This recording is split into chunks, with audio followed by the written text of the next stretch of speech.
Hello, YouTube. This is Mahadeva, OG Thunder Wizard.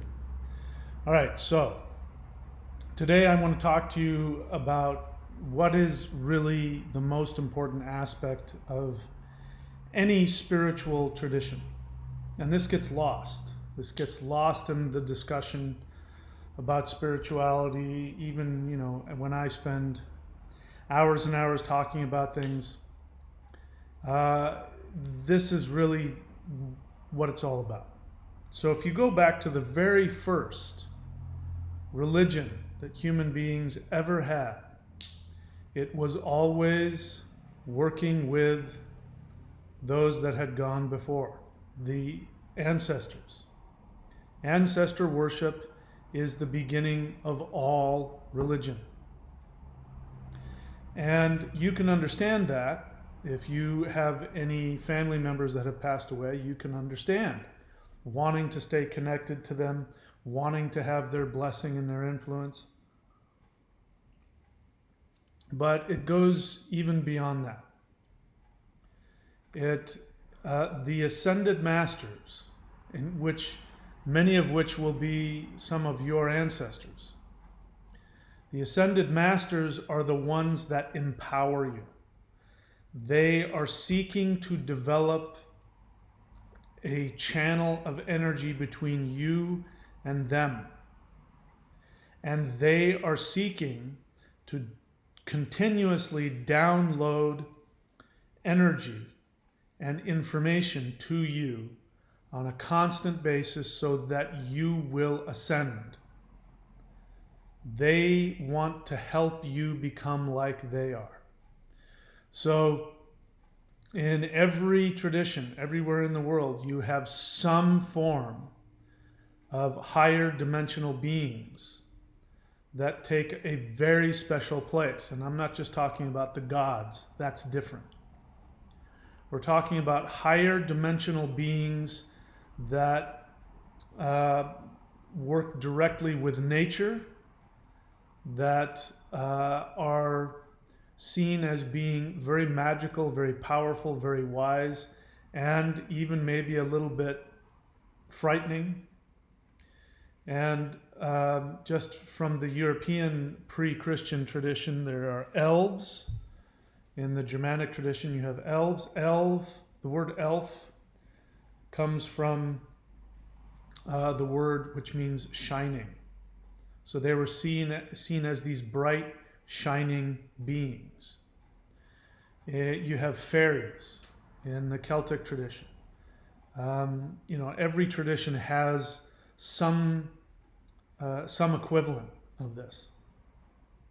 And these beings hold such a powerful space that they're sometimes not even regularly addressed. People talk about gods, they'll talk about nature, they'll talk about nature spirits, but sometimes we don't talk about the most important. That's right, I said that. The most important beings that we should be working with, which are the beings of higher dimensional vibration, the elves, the fairies, the ascended masters, the bodhisattvas, whatever word you want to use. And these, unlike the gods, so the gods represent actual forces that exist in the universe, but they are also things within us. So when you worship a deity, when you do a ritual and you chant to Hanuman or Odin or Zeus or whomever, when you chant to one of the deities, you are chanting to a force within the universe that also is a mirror of a force within you.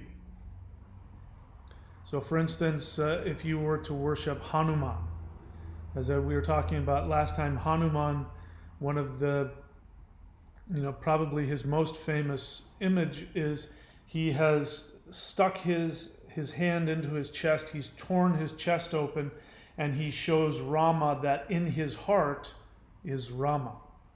So he doesn't even have, his own heart is Rama. His everything is devotion to Rama. Rama is the soul. Rama is the symbol of the human soul. And so Hanuman, when he opens up his chest, he says, the essence of me is you. You are everything to me. So that represents the energy within us. It represents our energy. It represents our life force energy. It represents our the part in us that is driven towards devotion and the work that we do towards empowering ourselves. So when you worship Hanuman, you will always end up finding yourself focused on the soul. What is best for the soul? What is best for the soul of the universe? And Hanuman is a warrior. So the all Mars deities, he is a Mars deity. He is associated with blood, with energy, life force energy, chi, prana, the nervous system, the electrical energy that fires between the nerves. All of these things, when you worship Hanuman, you are worshiping and empowering all of these things within you. So that is not the same as when you are working with, and now listen to the words I'm using, when you are working with the Ascended Masters. You can worship them if you want, but they're not looking for that. They are looking to have a personal, energetic transmission communication with you. And so any religion, its original purpose was to do that. The priest, the shaman, the sorcerer, the wizard, is a conduit through which the Ascended Masters transmit energy and teaching. So this is why a spiritual teacher is important. And yes, I am in full agreement with everybody that guru worship is absolutely destructive and a waste of time. The idea of finding some God man who is completely perfect and you just follow him and listen to his every word drives me crazy, because it is so destructive. It's at the very least, at the best, it stunts your progression. That's not what teachers and gurus are here for. They are here to be a symbol to your unconscious, so that you will open yourself up to work with the Ascended Masters, to let them transmit their energy through you and to teach you on subtle levels. If you're lucky enough to have one appear in front of you and speak to you verbally, great. In my experience, they don't do that very often, if at all. And so when you work with a tradition, which is what I teach here, when you work with a tradition, what is happening is that the tradition is creating a connection between you and Ascended Masters who have chosen to work with you. It is unnecessary, absolutely unnecessary for anybody walking on the planet to feel alone, to feel without guidance. It is unnecessary. Now, the thing about the Ascended Masters is they aren't pushy. They have very good boundaries, and they never initiate anything with you without your conscious permission. At the most, if you have some karmic contract with an Ascended Master that at such and such point in your life you're going to have a spiritual experience, then they might initiate that. But outside of that, it's then up to you. You have to then go to them and ask for them to guide you. And they want to put their energy into you. So everything that you see me teaching here, people were asking, go back to yesterday, and people were asking me all kinds of questions. Now rethink about all those questions in light of these exercises. These exercises are not exercises that somebody sat and made up. Like going to the gym, or if I lift this weight here, or if I stretch this way, or if I do this, this will work this muscle. That's not what this is. What you see me doing here is a channeled form. It is a form specifically to connect you to your ascended master, to the ascended masters that want to empower you and to they're more interested in empowering you on multiple levels than they are in intellectually guiding you. This is why religion 1,000, 2,000 years ago, you didn't have a pastor stand up and preach to people. Now people go to church and somebody stands up and preaches at you. It is just that would have never entered it. I mean, if you were to go back 2,000 years and have people from all over the world go to church, they'd sit in church and they go, "What is happening here? What is it? Who is this guy? Why is he talking down to me? Why aren't we doing a ritual? Why aren't we lighting a candle or doing a ritual or chanting? What is going on here?" Because religion and religious services were about doing some form of opening up a portal between you and the unseen, whether that is to the gods, to the spirits, to the ascended masters, to the ancestors. That's all it was about. You did that, you went home. You didn't sit there and listen to somebody like me stand and point their finger at you and tell you, what spirituality is all about, which is why I'm happy to do these videos. And I know that this is the way that I'm able to get these technologies to you. This is how it's done. I have to appeal to your intellect. You have to sit there and think that you're accomplishing something by listening to me or agreeing with me or disagreeing with me about the nature of the universe. You need to do that in order to get to the point where you go, "Oh, look at that. Okay, I'm convinced now. I'll go ahead and do these exercises. I will now do that mantra. I'll now do that ritual." That's why I keep saying, doing the work is what's important here. It's not about what you believe. It has literally nothing to do with what you think you know. That's not it. It means nothing. So I am all about practical initiation. So as I said in the somewhere in this thing here, a free spiritual initiation to communicate with your personal ascended master. So go to this video. Whoops, that's not it. That's not it either. What are you doing? Stop that. All right, let me get that link. I'm going to put 2 links down here for you. So if you've been following me, you're already familiar with these links. But if not, I'll give them to you. The first one is this up. Where'd we go? There it is.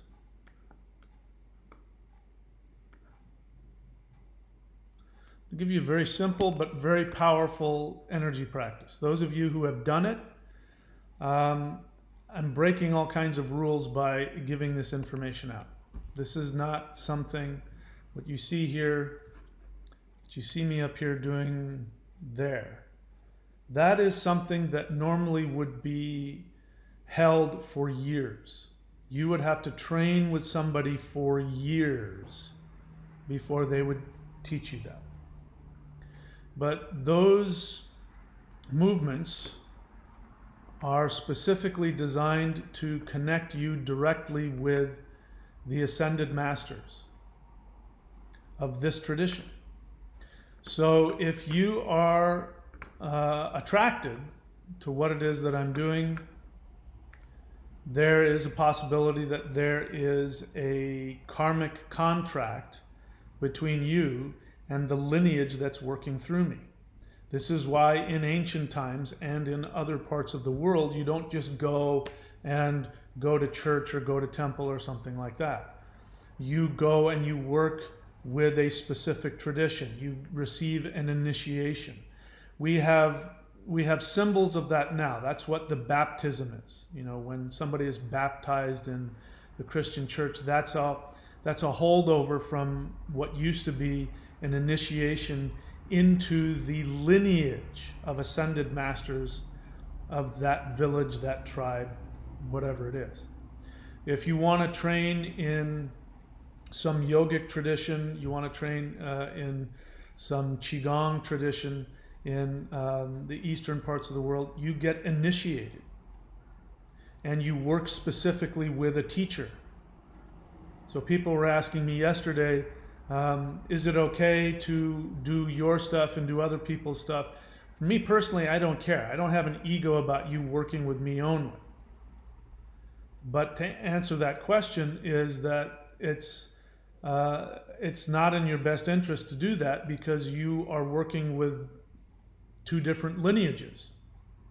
When you get into really high level stuff, which is what we're starting to do here, when you get into really high level energies, and God Emperor, I see you asking questions. Hang on, wait till I'm done, and then you can ask. Make sure you're listening to what I'm talking about.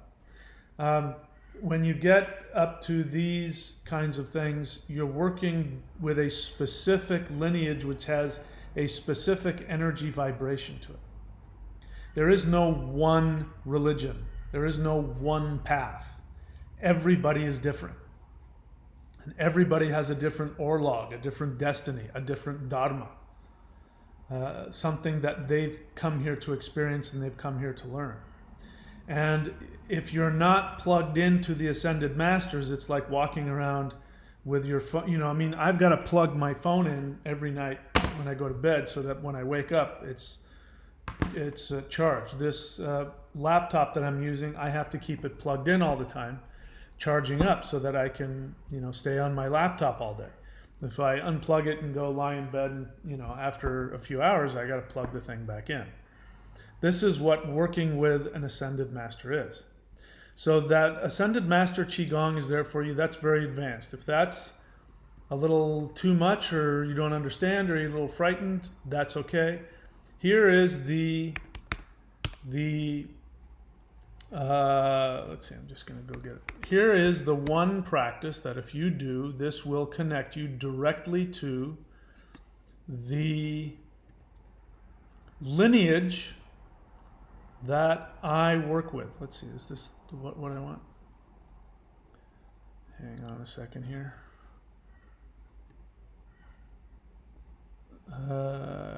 Yeah, that's it. Okay. So this is, I put this up who knows how long, 10 years ago or more. So if you want to work directly with the lineage that I work with, you can do the Hool breath. If in doubt, if you do nothing else, do this practice. All right, and by doing this, you will be initiated, which means that now you have a connection. You have a direct connection to the Ascended Masters, the Fairies, the Elves, the Bodhisattvas. I don't care what word you use. It all means the same thing. So what is so important about the Ascended Masters? Why are the Ascended Masters even more important than the gods?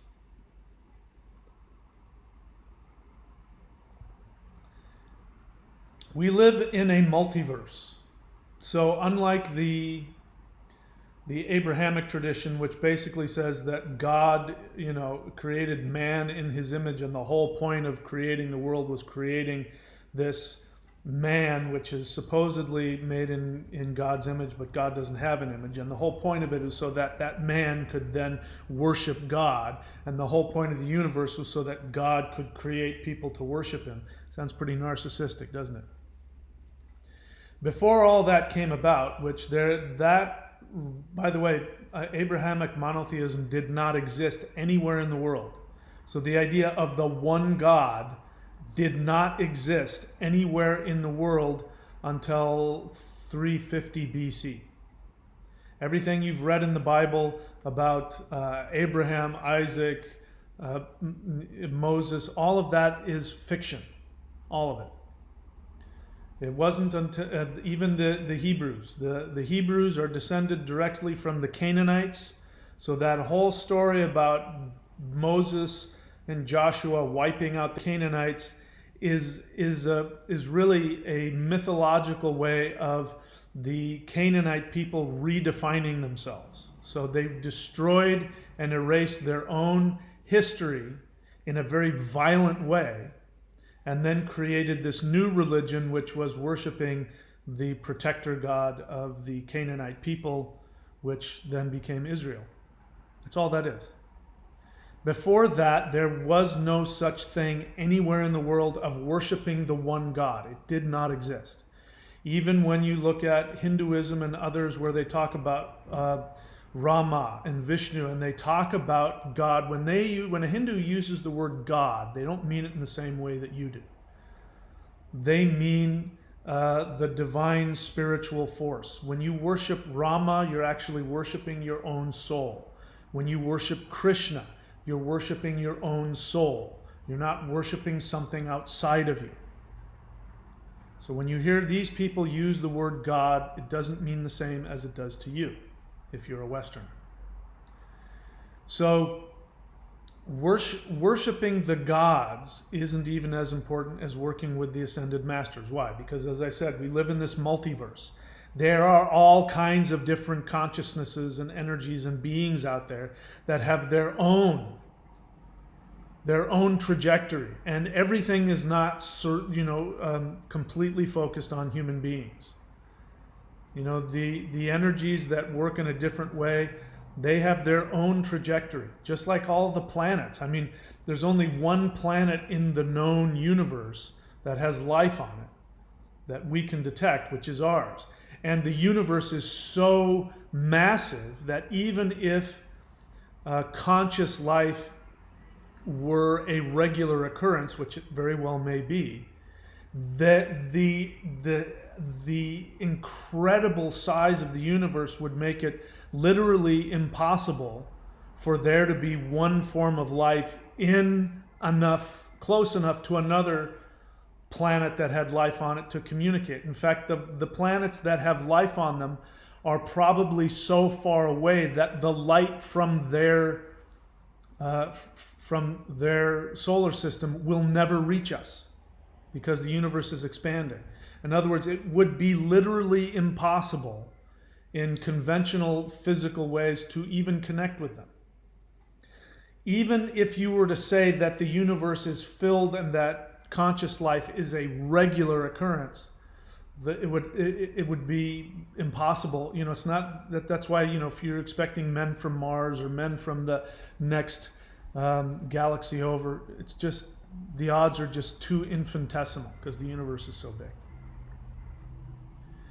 And I say that to you so that, human beings are just one. We're just one expression of consciousness. One expression of consciousness that has, sorry, I got distracted by the text. So the point being is that for human beings, the most important spiritual connection are with the humans that have already ascended. They are no longer needing to incarnate in three-dimensional. Maybe they incarnate in other dimensions, I don't know. But they no longer need to incarnate in physical three-dimensional existence. And they are, now that they're woke, they want to help us become like they are. And so the only reason that they are here is to help us become like them. If we don't have that, we are blind. We are spiritually blind. So this is why it's important to have a connection to a lineage of some kind. And so this is what I'm offering you here with all the stuff that I do, everything that I do. And as I put on here, the Hool breath is the easiest and the most basic thing that I give out to everybody. You want to connect directly to the lineage of this practice? Do you want to connect to ascended masters? At the very least, what will happen is, if you don't know, what is my lineage? Well, maybe I don't know that. If you do the whole breath and or if you do this exercise up here, both of which are free, I give them away to you for free. If you do them, at the very least, you are saying, guide me to the lineage that I'm supposed to be working with. Because, like I said, otherwise you're blind. Now, there has been a concerted effort by religionists for the past 2,000 years to disconnect you from the lineage. Why? What is the benefit of that?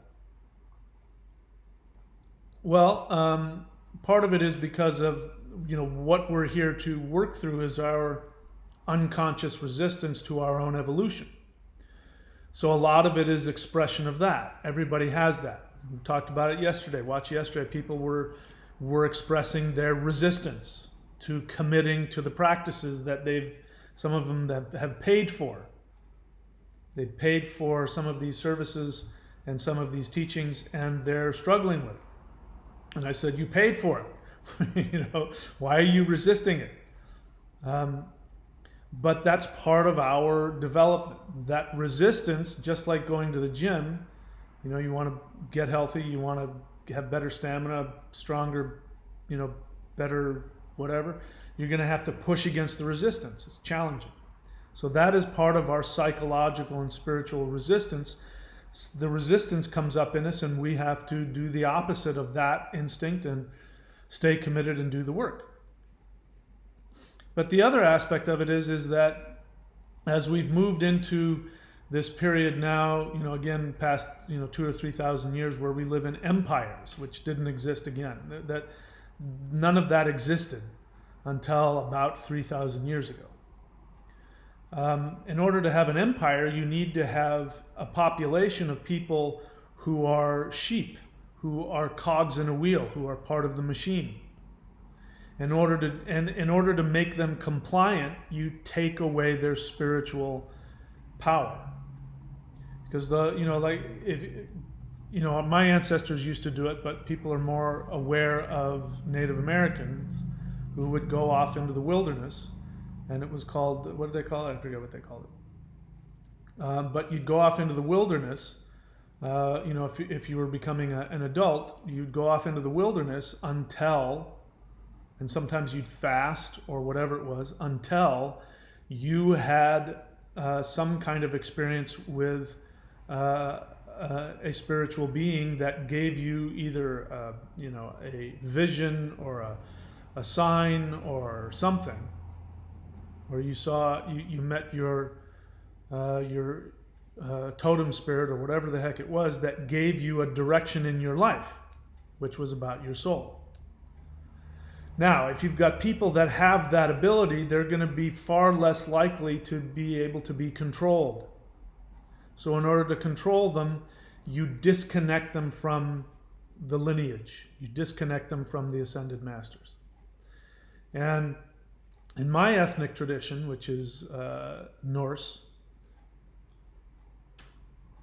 there is historical documentation of this being done. And so in this particular case, this was an elder who, he had status in the community. And this was during the Middle Ages, when the Norse pagans were slowly converting to Christianity, because they were among the last to convert. And they had to convert because the church governed all of the flow of money and commerce. And so if you wanted to make money, you were going to have to become Christian at some point. And so they either did it by force, they came in with their armies and put swords to your necks, which literally happened, and said, convert or die. Sometimes they forced them to convert and then killed them. Or if they didn't have, if like the Scandinavians were harder to get to, then they would impose all kinds of financial difficulties on them. And so in order to be able to trade and make money, they would have to become Christians, because continental Europe wouldn't do business with you. And so in this case, there was some elder in, I don't know where it was, Sweden or Norway or someplace like that. And so he was converting to Christianity, and the Catholic priest came onto his property. Now, people there had sacred trees, and they had sacred stones. So the stones are where the elves lived, the ascended masters, the trees, and their own ancestors would live on the property as well. They were called Hamingja spirits. There was all kinds of, you couldn't function if you didn't have a connection to the elves, to the ascended masters, to even your own father, grandparents who had passed away. If you didn't have access to them, you couldn't function. So there were sacred trees, there were sacred stones, there were places all over the property. And this was just part of the thing, Even to this day, I think it's in Iceland. Even to this day in Iceland, there are government-appointed shamans. Before there's ever any groundbreaking done to build a house or build a road, the shamans will go and detect if in the rocks there are elves. And sometimes the shamans have come back and said, you can't build a road there. There's elves living in those large stones. And so they won't. They'll do it around the stone, or they'll go someplace else. That is how it used to be.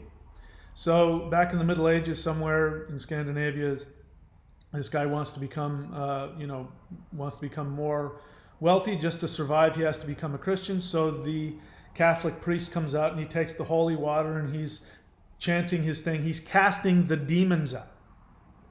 This was something they regularly did. They knew that they were casting out the spirits of the land, the ancestor spirits, but of course they're Christians, so they called them demons. And so they brought the holy water, and he's sprinkling the holy water on the stones and on the trees. And the guy isn't thinking twice about it. He's just doing his thing. I got to make money, become a Christian, whatever.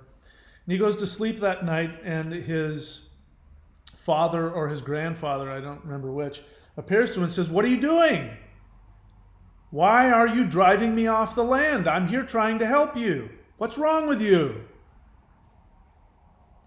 So that's a recorded historical event. That happened all the time. And that's why Westerners are so hungry for yoga, for Qigong, for Zen meditation, for Hindu, they're so hungry for it. Native American, they want to become Native Americans because we have 2,000 years or 1,000 years, depending on what your ancestry is, of being disconnected from the lineage. So that's what all this stuff here is for. That's everything that I'm doing here. That's the most important thing that I can do.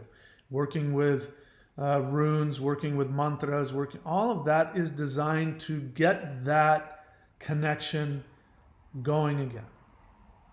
And what I can tell you is that when you have that connection, you have access to a power that it's like if you don't have this connection, my experience is it's like trying to walk around on one leg. Maybe you can hop around, maybe you can get by, but you're not going to be able to function very well. 2 legs, it's not like you go twice as fast. You go 100 times faster. 1,000 times faster than if you're just trying to hop around on one leg. So that's what we're doing here with all of this stuff. And so, as I said in the title, I've already given you the free initiations. This Ascended Master Qigong, as I said, I realized that that if people were just coming onto my channel and they didn't want to become an apprentice, or they didn't want to take, and they were just trying to glean by listening and not knowing what okay, here you go. There's your turbocharge. Do that, and then at least you'll have something. Now, before I get into questions, if you want to know all of the things available from me, you can go to courses.thunderwizard.com. Somebody yesterday, it was very frustrating. It's very frustrating for me to hear this. Because, every now and then I'll say to people, why aren't you subscribed? Even if you subscribe to thunderwizard.com at the lowest level for $25, you get access to the Mastery of the Shamanism course. Why aren't, and people complain about not having enough money, which, how can you not have $25 a month? Seriously. How does that happen? I don't know.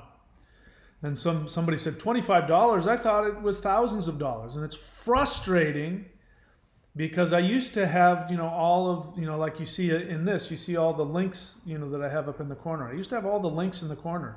People don't click on the links. So click on courses.thunderwizard.com so you can have access. I give so many tools available. Not only the 2,000 free video courses that I give you on YouTube, but there's so many things that I make available to you. And, really, what more can I do? Coming on and watching me and listening to me talk, I want it. I wish that I had 1 million people viewing me every single day. But that's this much. The whole point of this is to get connected to the energy. We are physical beings in a physical universe. The way to get connected is not to go in and intellectualize, which is what you've been taught by the Abrahamic religionists, because if you get stuck in your head, they can control you. And they keep you from connecting energetically. The way to connect is through your physical body. Whether you do that through mantra, whether you do that through yoga, whether you do that through qigong, whether you do that through some other physical means, breath work, this is how you connect to energy. Energy is a physical thing. And your body needs to physically connect. Just like try to live without eating food. You won't get anywhere. Try to expand spiritually without connecting to energy. You won't get anywhere. You're going to need to have that. And as I said, what has been lost, even in all of the stuff that I do and even all the New Age, whatever, is that the most important, the bedrock of all spiritual practice, religion, is plugging into the lineage, plugging into the ascended masters, the elves, the fairies, the guardian angels, whatever it is. That's even before you start worshiping the deities. That's the most important thing, and that's where all of the energy is. So everything that we're doing, the maoshan.thunderwizard.com, which is the elite, that's the most powerful practice I know of. I'm finally revealing absolutely everything that I know. That's the most powerful. The second is if you go to thunderwizard.com and you subscribe to the Warrior 90-Day Lightning Qigong. That is going to eventually become the Maoshan University. So that's what you need. If you're sitting here wondering, okay, he's got all these courses and all this stuff, which one do I need? The one thing that you need is to have that Warrior 90-Day Lightning Qigong, because that's going to be the university. That's where I'm going to teach you all of the things that you're going to need to know in order to fully connect yourself to this lineage that I work with. And this lineage that I work with is now, we've here. So what has been going on for, I don't know how many hundreds of thousands of years, but what's been going on is that human beings separated, obviously. About 100,000 years ago, human beings separated. And that's why we have different ethnic backgrounds, because my ancestors left Africa and they went up into Northern Europe during an ice age. So Northern Europe and in the steppes of Russia, that's where my African ancestors went and settled there. In order to survive in that environment, they had to evolve or adapt, and so they lost much of their skin pigmentation so that they could absorb vitamin D. Because if you're walking around with a hood and it's freezing cold and the only thing that's getting any sun is your face and maybe the backs of your hands, you can't afford to have any melanin in you because you'll die. You won't get enough vitamin D. Other people in different parts of the world evolved to look differently and have different physical features because of their environment. That was over 50,000 years. It took 50,000 years for that to happen, at least. But originally, we were just one tribe of people. In fact, at one point, I think there was only like thousands. Modern humans, life had gotten so challenging that there was only a few thousand or tens of thousands of human beings on the whole planet, and they were all somewhere in southeastern Africa. And then the climate started to shift, and then they spread all over the world. When they did that, they learned different things. So the Hopi myth is very clear that the four races were to master the elements. So the northern race, which would be me, we mastered fire. Why? Because when it's cold, if you don't have fire, you will freeze to death. That's why it's Western Europeans that invented the automobile and the light bulb and all the things that are connected to fire, nuclear weapons. We created that because we were forced to master the fire element. Africans have mastered the water element. Water seeps into everything. What is it that seeps into everything? African music and culture. People, it doesn't matter what race you are now. You got your hair, your thing flipped on backwards, and you're into rap music.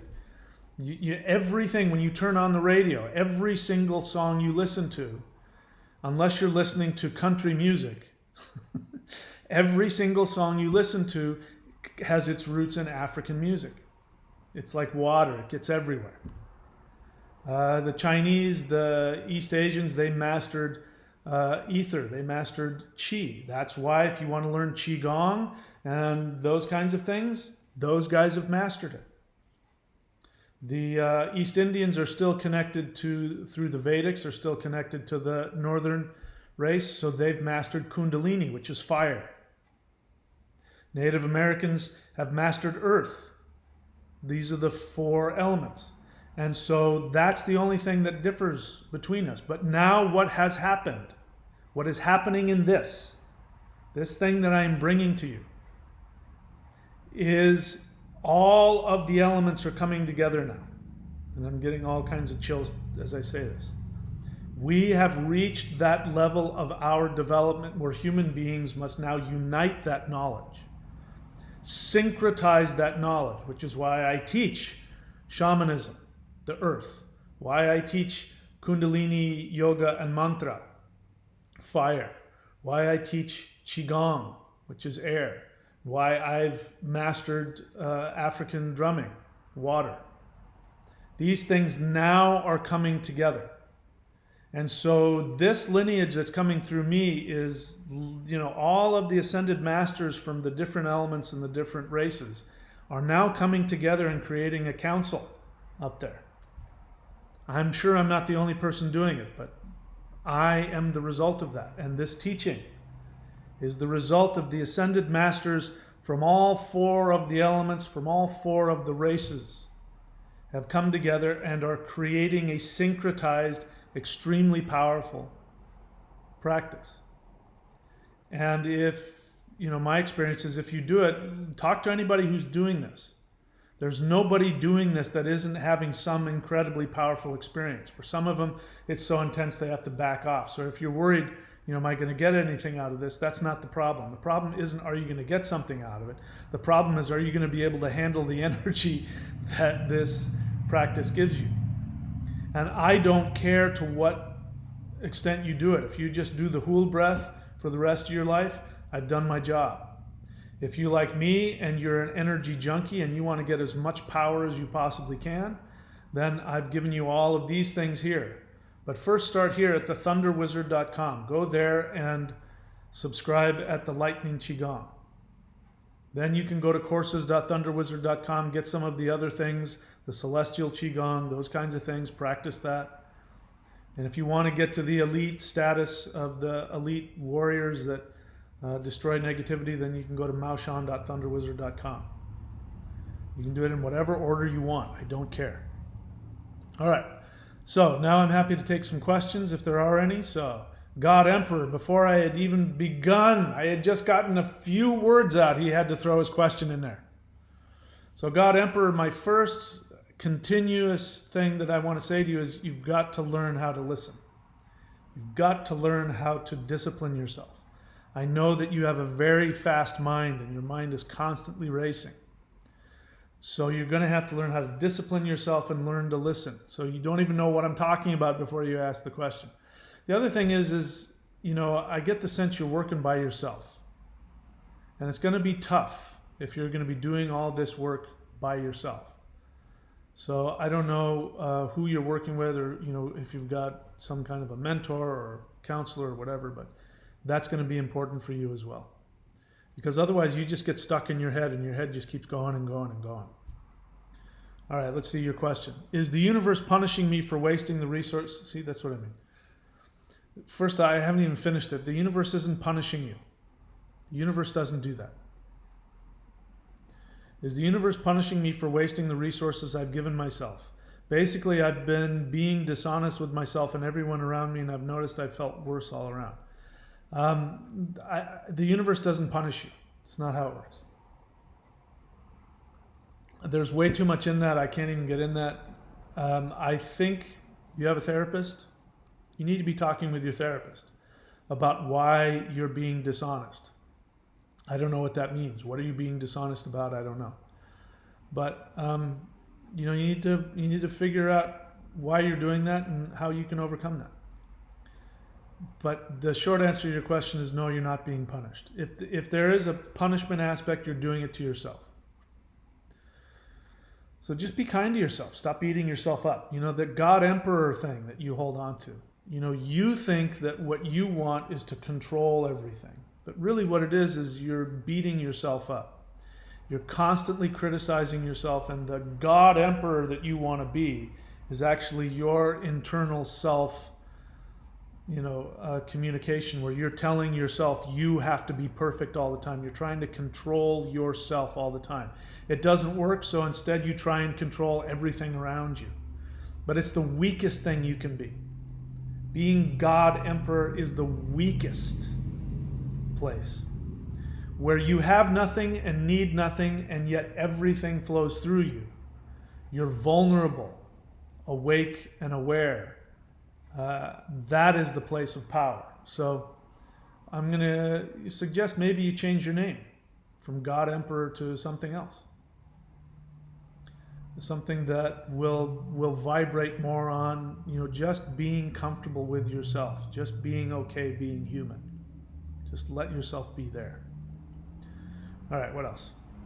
Rebel Jacobs, welcome to the channel. This is question and answer. So normally I don't acknowledge people's comments, but I like to get either questions. As you see above you, somebody wrote the word question in all caps and then wrote their question. So if you have a question for me, I'm happy to take it. But let's see if your comment is something. Because here's the thing. This is a pain in the ass thing about me. I always want to know what's going on with people's unconscious. And the best way to find out what people's unconscious nonsense is to just let them spout their opinion.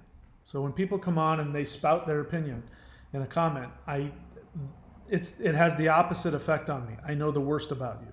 I know the thing in you that needs to be worked on the most. So as I tell people, if you're just going to throw out an opinion, you're putting a target on your forehead, and I may psychoanalyze you. So the way to avoid that, and even that isn't guaranteed, is to ask me a question or share an honest feeling. I will never attack you for an honest feeling. I will never analyze you just for having a feeling.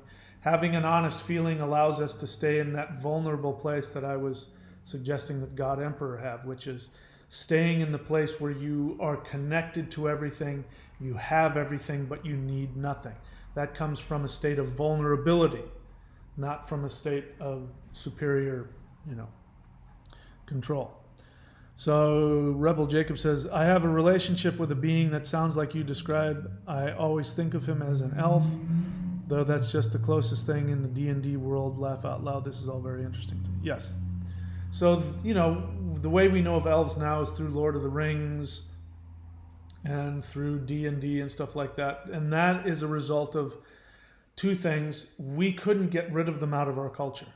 There's a lot of things that Christianity got rid of in our pre-Christian indigenous spirituality. They couldn't get rid of elves and dwarves. But elves originally were not humans. They didn't look like tall humans with pointy ears, or they didn't look like tiny people with pointy hats on. Those were things that Christians did in order to try and make fun of it. But in ancient times, like in Scandinavia, when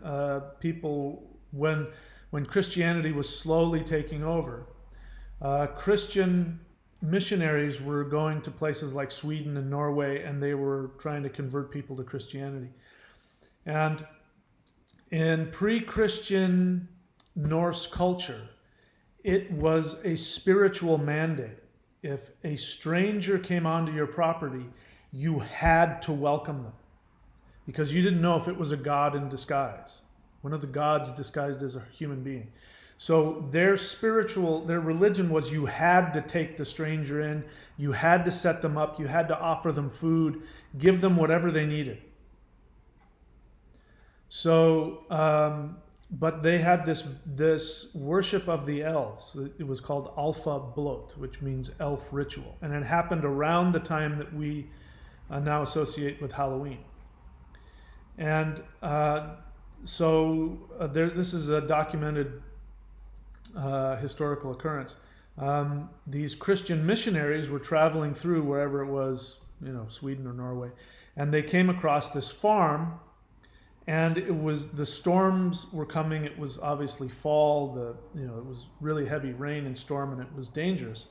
And so they're knocking on these people's door, and they got chased off. The people chased them off with whatever they had, swords and spears, and threw rocks at them and said, "Get out, get off our property," which was so unusual. This was so unusual because this is not what Germanic pagans did. They took everybody in. Anybody that came anywhere near, you had to take them in. So what the heck was going on? But the reason they did that was because the ritual to the ascended masters, to the elves, they had such tremendous reverence for them that to allow a Christian onto their property during that time was such blasphemy, because the Christians would go around and convert you and then cast the elves off of your property. Violently, spiritually drive them off of your property. So during those times when you were worshiping the elves, the last thing you wanted was to have a Christian come onto your property, because you didn't want the elves to desert you. The ascended masters were so important. So they weren't, in D&D, whatever they are, that's I actually like the way that they're portrayed in the Lord of the Rings, but that's not what they were. They were human beings that had achieved a level of spirituality, that they were no longer reincarnated, that they were no longer part of three-dimensional existence, that if you saw one, all you would see was blinding white light, which is where their word for them comes from, elf. It means shining one. And so they were treated with tremendous respect. Anyway, thank you. Welcome to the channel. What else? What else? Another question. Let me see. Is there a question here? God Emperor has an honest feeling. I stopped doing the work and became deceitful. Right. So really dramatic. I mean, I want to roll my eyes. I'm not going to, but I want to, because it's so dramatic. I mean, look at the name, God Emperor. You're very dramatic. I appreciate the honest feeling, though. You stopped doing the work, and I know why. Because when you do the work, it's going to bring out your vulnerability. This is your Achilles heel, God Emperor, your vulnerability. I know a little bit about you, so I understand why that is, and why you should continue working with your therapist.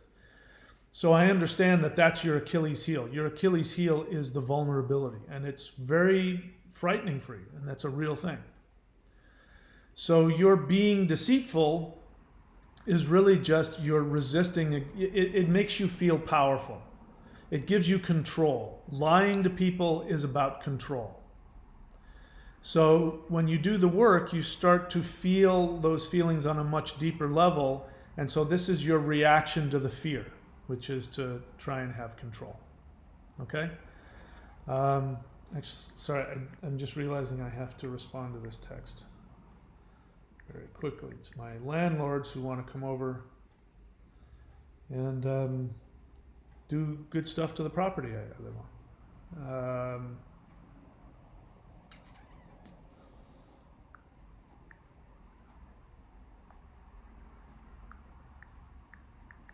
Sorry, just give me a second here.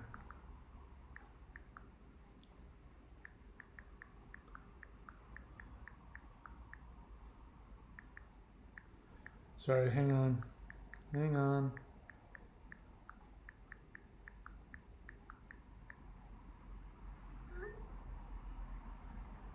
All right. All right, so the next question, let's see. Robin Pruitt question, off topic. Do you have any suggestions on how to cleanse yourself of any attachments? So, I've seen your name, Robin Pruitt. I appreciate that you've warned me ahead of time. You know how I feel about off-topic questions. Yes, I do. Your question makes me want to ask if you're doing any of the practices that I teach. Because if you do any of this stuff, you will drive away any attachments. The other thing that it makes me want to ask is, do you have a mentor? Do you have a counselor? Do you have a teacher? The feeling I have is, like most people, especially most people on YouTube, you're doing it by yourself.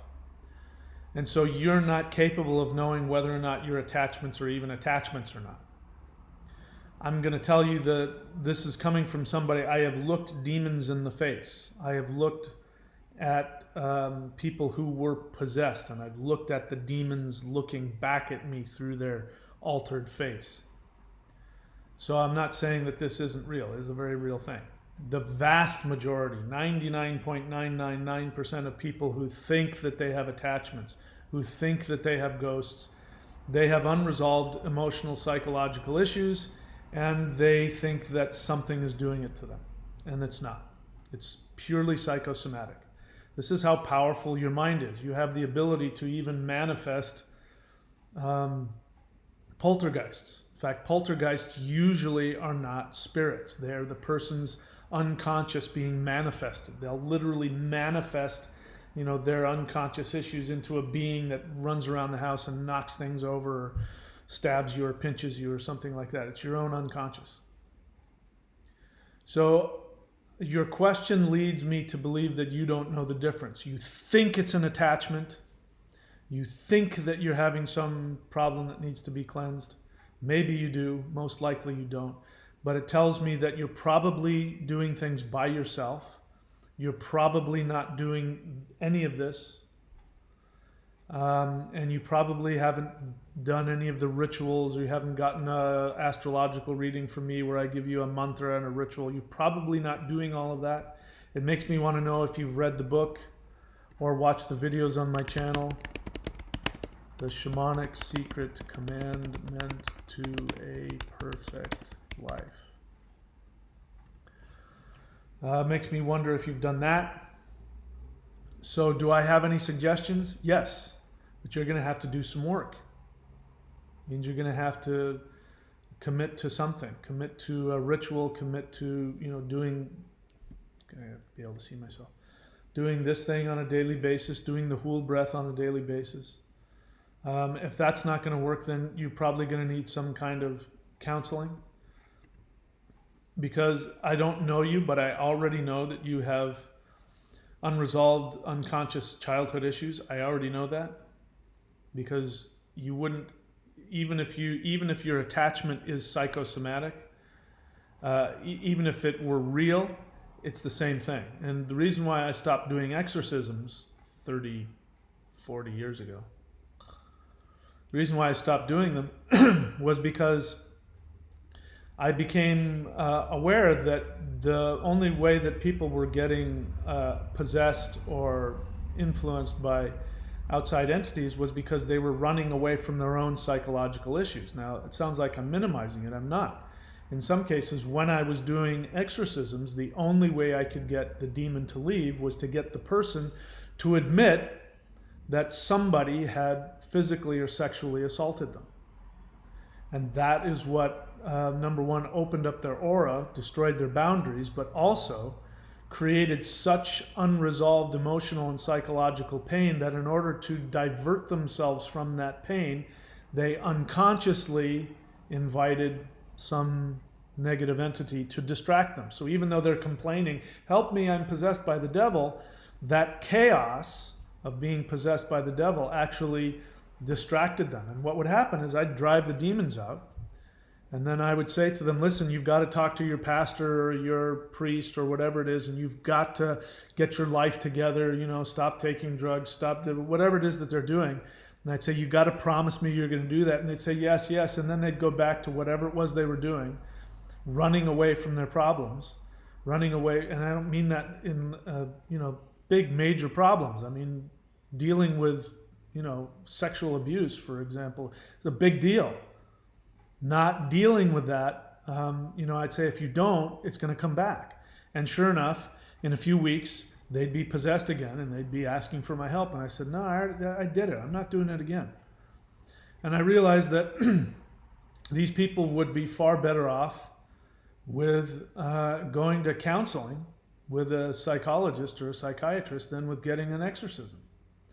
So Rob and I already know that about you. I already know you've got unresolved childhood issues deep in your unconscious. Otherwise, you wouldn't be asking me this. So my suggestion to you is to get and do some of this stuff, any of it. I don't care what it is. Any of the stuff that I offer, go up here to any of it and do something, commit to something. And then you need to be working with a counselor. You need to be uncovering and looking at your psychological childhood issues. That will get rid of it. And this stuff here, you can't do this stuff. If people are doing this trying to escape, it won't work. You've seen that with God Emperor. God Emperor, you know, and I encourage people, because I did the same thing. I started doing this because I wanted power. And I got it. But in order to get the power, I had to die to my attachments, my unconscious issues, my fears, my desire for control, you know, all that stuff, my desire to escape. I had to face those things. It was very painful, but I was so motivated to get the energy that I was willing to do the psychological work to clean myself of that so I could have the energy. So if anybody's doing this because they think it's going to give them an escape, no. But whatever gets you in the door, wanting to feel good, wanting to bliss out, wanting to get high off the energy, wanting to become God Emperor, whatever the hell it is that gets you in the door is fine. But afterwards, what's going to end up happening is that you're going to, quote, get spiritual. You're also going to get psychologically healthy. You can't have true power without psychological health. All right, what else? All right, Ed the Wave. I can't tell if that's sarcastic or I don't know why you're saying that. That's true. I would like that. Yeah, having 1 million people subscribed at $1 each. Oh, you're responding to something I said. Yeah, you're right. That would be nice as well. But that wasn't what I was thinking at the time. What I'm thinking at the time is that this knowledge, I think, I'm just a human. I only know what I know. But in my, 30 years of experience of experimenting and working and training, I haven't found anything that comes even close to this. So while I do proudly would love to continue to get my business to expand and make more and more money, I would like to get this information to as many people as possible. And there's no shortage of people that could benefit from it. So yeah, I'd love to have millions of people watching my YouTube channel. Just that. For that reason. Ed the Wave question. What do you think it will take for human beings to come back together again after we've mastered our elements in light of all the conflicts we have all around the world? Those are two different subjects. When has there never been conflict?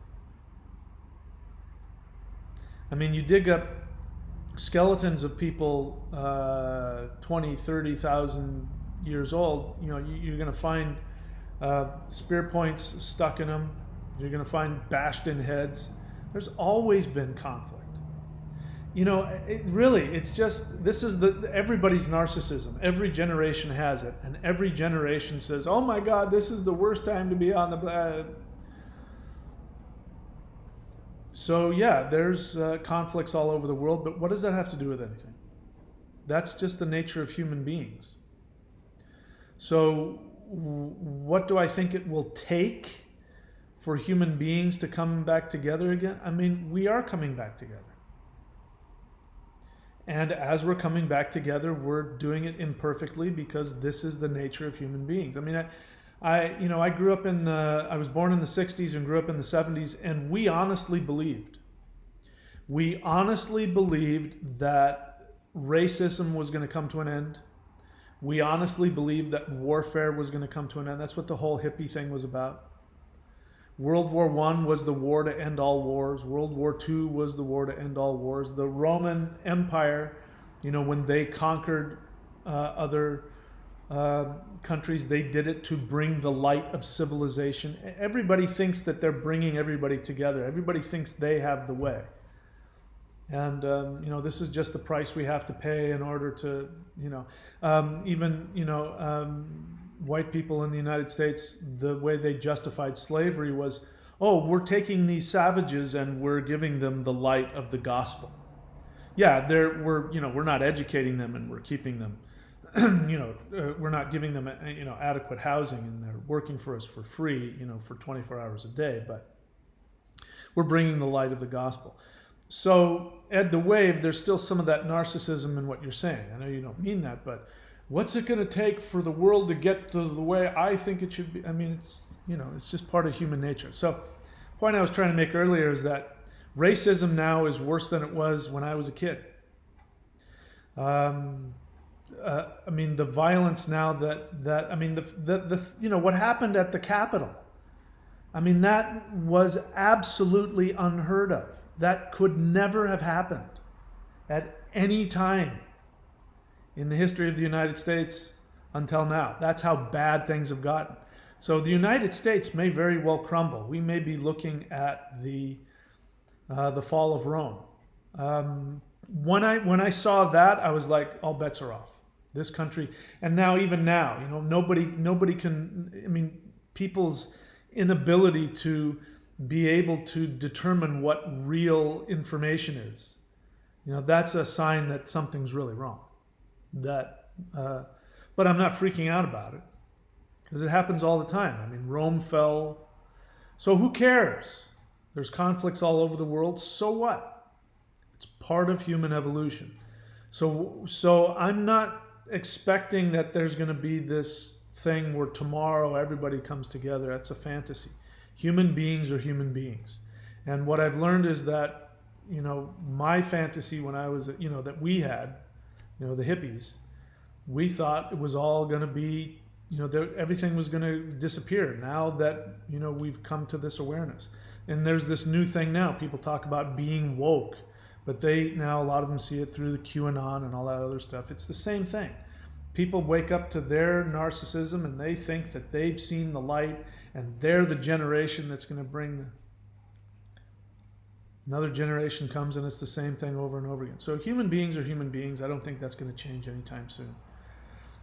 But that doesn't mean that in terms of spiritual power, as spiritual practices, I guess that's really what I'm saying, is that the ancestors are bringing this together. So your assumption in your question is, as a society, because again, people think that they're spiritual because they're anti-government, or that they think it's spiritual to try to become an anarchist, or to become whatever it is, to get rid of this and to change that and to become vegan, and we have to make everybody become vegan and everybody has to become this, and that drive to make everybody the same is that narcissism.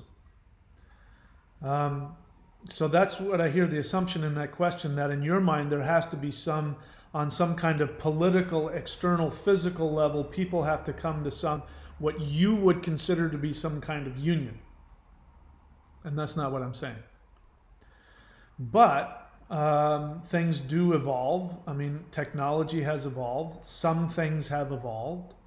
And spirituality is evolving. And so what's happening now is that I'm one, and I'm sure there are others, where the ascended masters are syncretizing this knowledge, and it'll create something new.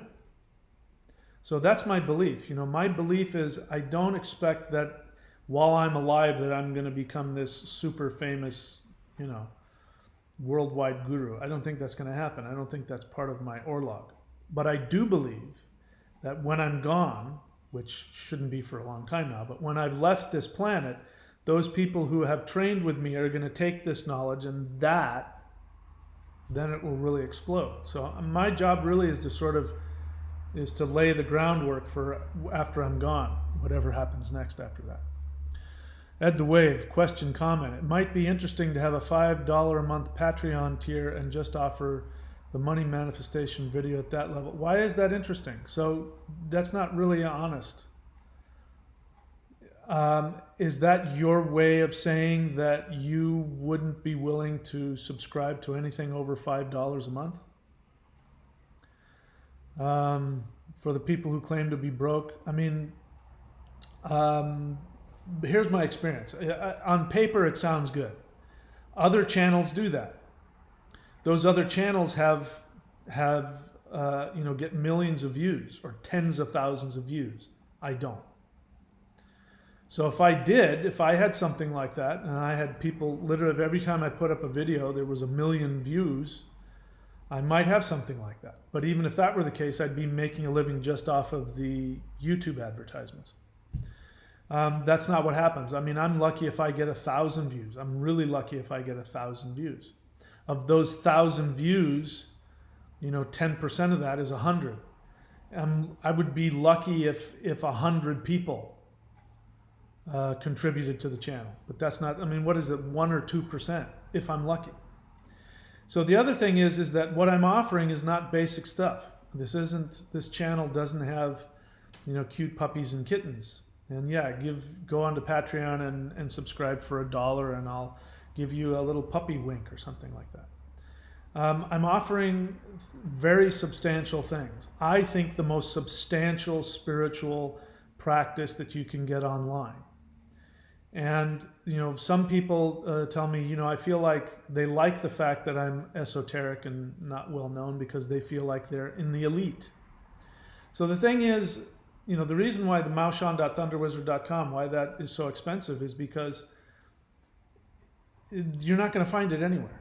And people who have done it, even the people who've done just the thunderwizard.com, just the 90-day, even the other stuff, this the free stuff, the people who really commit to that, they always come back talking about how profound the impact is on them. And so if I want to help people, my job is to help people evolve, then I have to reflect that value in this work. And the thing about human nature is if you undersell things, people don't appreciate it. You could have the most worthless piece of garbage, but if you hype it up and make it expensive, people will buy it. If you give people the best thing and undersell it and make it cheap, people won't appreciate it and they won't buy it. In terms of learning, there's so much resistance comes up because what I'm teaching is so powerful and so profound that your unconscious resistance will come up. So if I give this stuff away for free or at almost no charge, people won't do the work. There are people who have bought stuff who stop halfway through because they can't tolerate the power that's generated and the resistance that comes up in them, the fear, because they're afraid to change. We all are. But if I charge you a buttload of money for my time, because I really don't charge nearly enough, to be honest with you, for a lot of this stuff. I don't charge anywhere near enough. If I charged less than if I charge you what it's worth, then number one, I don't have to have the numbers. I don't have to have a ton of people doing it. And then the other thing is that the people who do it will learn because it costs them. That was the case with me. This stuff you see me doing here, I spent thousands of dollars to learn that stuff. And whenever I would learn at the higher levels, which you're not seeing here, but the higher level forms, I had to pay out the rear end. But you better believe I mastered that form. And it was well worth it. I went off and taught this stuff to people for free. They didn't follow through. They wouldn't show up to class the moment it got difficult. So Ed the Wave, it makes sense on paper, but that only works with superficial garbage. That's why, look at the YouTube channels that have millions of views and these guys are making millions of dollars. I mean, I watch it and I go, why? This is just some girl putting makeup on. This is just some idiot guy going and doing some stupid thing. I mean, why? I don't get it. But it's because it's superficial and it doesn't have any real depth to it. If I could get away with that, if $5 a month would pay my bills, I would do it. It doesn't. James and Colliday question, will Maushan be available for a long time from you?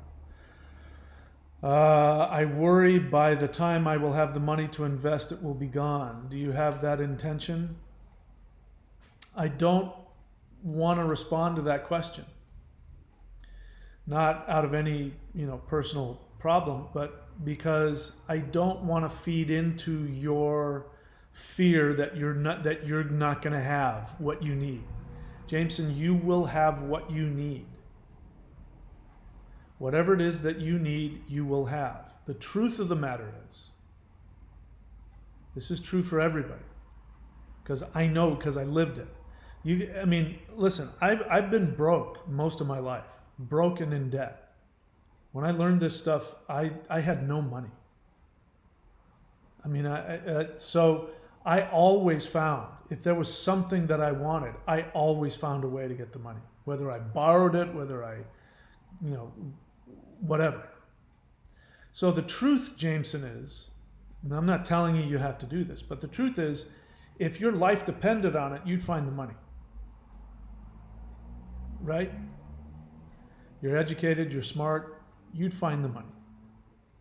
And that's the truth for everybody. So I don't want to address the question because I want you to be functioning from your what you deserve. I just went through this, I talked about it yesterday, but I had, a week ago, I had such pain in my hand, both my hands, but especially my left hand. I had such pain in the muscles. It wasn't even like the joints, it was just like the sheath of muscles and nerves underneath the palm of my hand. I couldn't bend my hand back. I couldn't push myself up off the ground, which is what you have to do when you surf. You paddle and you have to push yourself up and stand up. That was so painful for me, I had to get out of the water. I took off on one wave and I was in so much pain that I just had to come in. And I had talked myself into that I was getting old and I had some kind of carpal tunnel syndrome from paddling too hard or something like that. And then the more I thought about it, none of it made sense. And so when it comes to TMS, which is psychosomatic physical pain, one of the questions you ask yourself is, am I going through any stress?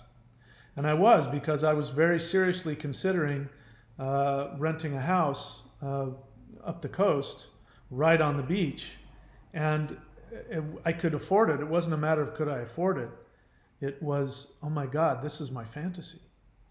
I ended up not taking it because the house didn't have all the things that I needed, like this one does. And I can, it takes me 5 minutes to drive there, so I'm okay if I don't have to live there. But what I realized was that when I was on the verge of giving myself everything that I wanted, because on an unconscious level, I didn't feel that I deserved it. I wasn't aware of it. That my mind manifested a pain and I started to buy into this thing that I'm not going to be able to surf as much as I want. I'm getting old. Till I realized that there's no possible way that that pain is a result of anything that I'm physically doing. And I asked myself, have I had any stress? And I realized, yes, I have. I've been stressed out about not feeling worthy and afraid to go, do something and push myself to that next level, because in my unconscious, that would be killing my mother because of all my unconscious mom issues. And I had to tell myself, your mom's dead. She doesn't care what you do now. You can't hurt anybody by making your life beautiful. And when I became aware of that and I felt the emotions and I felt the pain, all the pain went away in my hand, all of it. And that wasn't possible. The amount of pain that I was feeling would have been, if that was an injury, it would have been associated with a very serious physical injury. To go from all that pain to zero is just unbelievable what the mind can do. It shuts off blood flow. Most of the diseases, most of the pain that people have is psychosomatic. And it's because they're in conflict and they're preventing themselves from giving themselves the life that they truly want. They don't believe they deserve it. So if I say to you, don't worry about it, it'll be there for as long as you need, then I'm potentially giving you an excuse not to give yourself what you want. So I'm not going to answer that question. You have to ask yourself, how bad do I want this? And if this is the question I ask myself all the time. If I'm looking at surfboards, if I'm looking at a home, like I remember when I moved, when I made one of the first big moves and I moved on the beach, onto the beach in California. Like I moved to a really nice apartment right on my surfing beach, which was my fantasy. And if you guys watch, go back 2 or 3 years, you'll hear me talk about it. I couldn't afford it. I wasn't making anywhere near enough money to afford it. And I decided to stop doing that. I decided that, I teach people all the time that if you follow your soul desire is what matters. Meaning what your soul wants, you have to do. If you go after your soul desire, you will be given the universe has to give you the resources. It has to. So if I believed that, then I didn't have any right to then say, I can't afford that apartment. If that apartment or that house is exactly what I want and what I need to be my happiest, then I deserve to have it. So I went and looked at this apartment that at that time was perfect for me. And it was way out of my price range. And I was afraid because, oh my God, living right on the beach in Manhattan Beach, California, who has the money to do that, et cetera, et cetera. And I just said, you know what, I know that this scares the crap out of me, but I'm teaching people this. I've got to walk my talk. So I called up the landlord and I said, I'd like to look at the apartment. And I showed up. And the moment I walked in, my body said, I love this. This is perfect. I could see my surf spot out the window. I could hear the waves coming in through the window. And I was like, oh my God, I was in heaven. And I knew I didn't have the money. I did not have the money in the bank. I couldn't have afforded it. And the guy says, when can you move in? I said, well, I got to give 30 days notice. He says, no, that's not quick enough. He says, when can you move in? I need you to move in, next week. Can you do it? Can you move in next week? And so I just said, yes. I said, yes. Yeah, I can move in. He goes, okay, great. So come to my house tomorrow with a check for this amount of money and blah, blah, blah. And I didn't have it. I did not have that money. And I won't get into all the things that happened, but I found the money. I found the money within 24 hours. I showed up and I moved in. And what ended up happening was that my income went through the roof. People started, I introduced the astrology service, and people started buying astrology readings from me. And all of a sudden I had more than enough money. Like that. So so Jameson, I'm not going to co-sign any of your fears. I'm not going to tell you how long. It's not because I'm playing around with you. It's just, if you want it, go get it. That's the question. Do you want it? Are you doing it because you want it, or are you doing it because you respect me and I'm talking it up and you think I have to have that? Check inside. Maybe you don't have to have that. I don't. Maybe you're okay where you are. Do what you need and what you want, and you can find whatever you need. The universe will provide. That's my experience. What else? Ed the Wave question, any tips or practices for, what just happened there? Any tips or practices for setting up an ancestor altar? Ed the Wave, thank you. So, as always, people need to put the time and effort to watch my videos on my channel. You can go onto my channel and you can look for the elf ritual. I've already done videos on it. So Ed the Wave, I'm scolding you for not putting the time and effort to search my channel. If you guys don't know how to do that, if there's anything that you want to learn out of my 2,000 plus videos on my channel, if there's anything that you want to learn, then you go, if you're on a laptop, I don't know what it is on a phone, there's some other way to get to it on a phone or a tablet, but if you're on a laptop or a desktop, you go to the thunderwizard.com YouTube page on YouTube, and then you'll see the menu, and then you'll see the magnifying glass. So you don't type it in on the top, you click on the magnifying glass, and then you type in whatever you want. Or you put the time and effort to go and look at my playlists and see if I have it on my playlists. So type in elf ritual and do that. So to answer your question, yes, do the elf ritual. What else?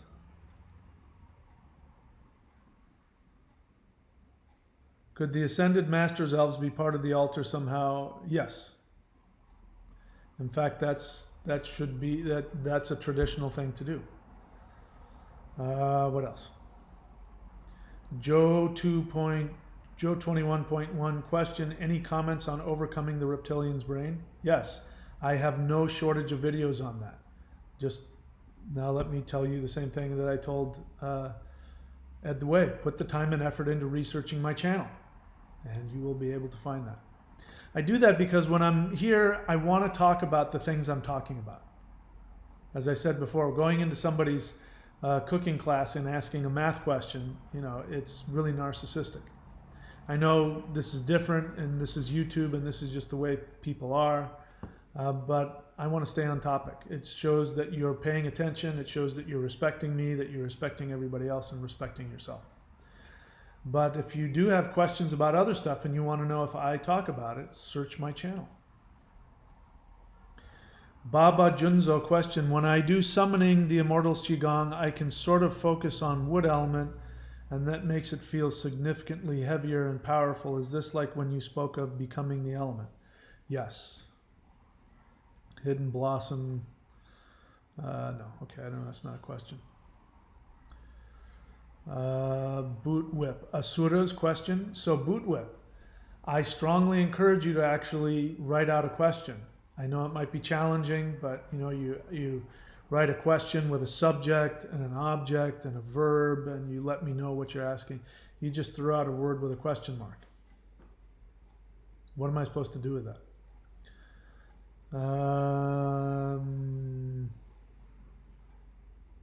Ed the Wave, you are actually subscribed to the 90-day level. So what was it that was bothering me about your question? Let me go back to it.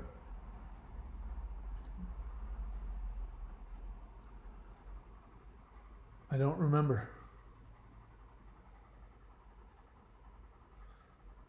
Oh, don't remember. Okay, so you're already, so good for you. All right, so now you know. I answered your question anyways. Yeah, I give people a hard time. So, and then I know there's a lot of material. I guess I project myself onto it because when I was learning, even now, I mean, I researched the hell out of everything. I would travel, I'd drive hours to bookstores. Of course, things were different 30 years ago. You had to actually physically go places. People have become really lazy because they think everything, is just available to them. You actually have to put effort, even online, even on somebody's channel, you have to put effort. So I project, because if it were me and I were to find my channel, I would be able to figure out. If I didn't know how to research somebody's channel, I would figure out how to research somebody's YouTube channel. I would put the effort to find out. So it frustrates me when I see people who don't seem to be putting the effort in. And, I have to kind of accept that that's part of the way things are nowadays with the kids nowadays, with the dungarees and the long hair. But part of it is just people are lazy. So I try to do, and the thing is, I do my best to give as much information and make it available. And it's still hard for some people. It's impossible. They can't even, type in a link. There are times where I'll have astrology.thunderwizard.com over my head, and people will say, "How much are your readings? Where can I get a reading from you?" It's just like, oh my God, seriously? How many times have I pointed at the astrology.thunderwizard.com link, and you're still asking me that question? Anyway, what else? Fim sample, honest feeling. I really want to get the lightning qigong, but I have a fear that I will get act out from my family, because if they see me spend $73.50 Canadian in a spiritual practice, I have a fear that they might have the bias that I'm getting into a cult or something, and they will get angry with me. However, I'm getting more courageous in this situation, but I'm still in conflict right now. And it bothers me because I absolutely love this feeling in my body and the practices, and I love the feeling after when I do the practices. So Fim sample CG, how old are you? If you're younger than 18, then everything you say has validity, because your parents are going to know what the hell's going on, and you can't escape that if your parents are unreasonable. But if you're 18 or older, there's really no excuse.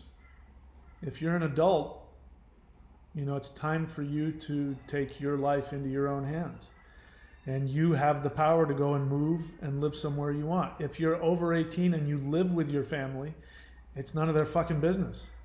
So this is my money, and I'm spending $73.50 a month on this, and I spend far more than that on my phone and my internet, and you don't have to like it. And if you don't want to deal with it, then move. So I appreciate the honest feeling. Again, I don't know. I mean, if you're under 18, it's difficult. The other answer to that question is that there's no shortage of stuff on the free channel. No shortage. So you can still do plenty of Qigong. You can do, this thing right here. I can't see myself. This thing right here. You can do that every day. That won't cost you a dime. So there is a solution. Having said that, I encourage you. I believe the lightning qigong. I wouldn't have created that if I didn't think it was the most powerful, beneficial thing that people should be doing. I think everybody in the world should be doing it. I think that all of the qigong and tai chi practitioners out there should find it, and it should be the next biggest thing. I don't care about me personally. I think the practice is the most powerful thing in existence, and I think it should be the most popular energy thing in the world. So I'm in agreement with you. I think you should do it. I think you should do whatever you need to do it. And at the worst case scenario is now you have an opportunity to individuate and live your own life and not give a flying fuck what anybody else thinks. Who cares? Having said that, I know how difficult it is. But like Jesus said, this is the only thing Jesus ever said that actually, that is Jesus supposedly said, because he never existed, is let the dead bury themselves. He who is not willing to sacrifice mother, father, sister, brother is not worthy of me.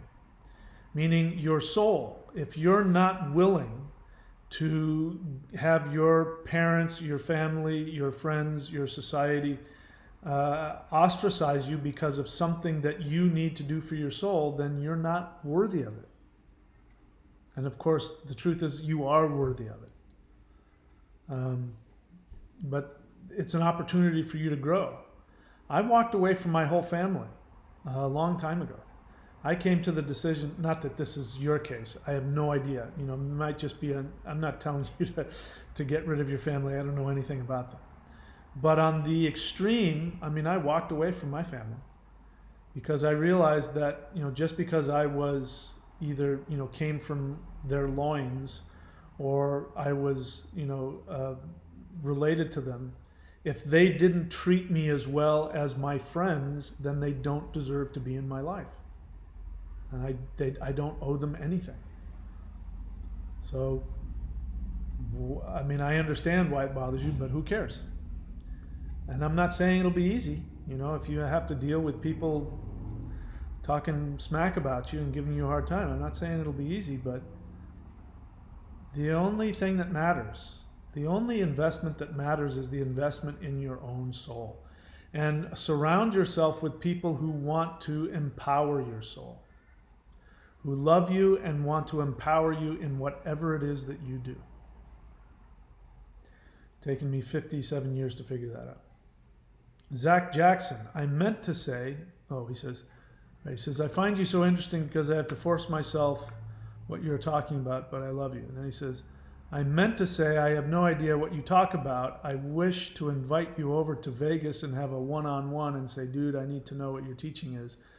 I love crystals and spiritual things. Well, that's good. So the good thing about that, Zach, is that I am a good conduit for your unconscious mind. And every teacher, if they're doing their job, they're going to stimulate people's unconscious transference or projection, which is what you're talking about. So in your experience, you have this experience that you and I, or whatever connection it is that you think that you're feeling from me, that's your transference or your projection. I'm not minimizing it because the truth is you don't know anything about me. And I don't even know that you exist. You're just letters on a page. So it's impossible for us to have a connection. So it's all projection. But all relationships start that way. Even romantic relationships start with a projection. You think, oh my God, I've known you my whole life. You're my soulmate. That's all projection. And then you get to know the person and then you decide whether or not you really love them.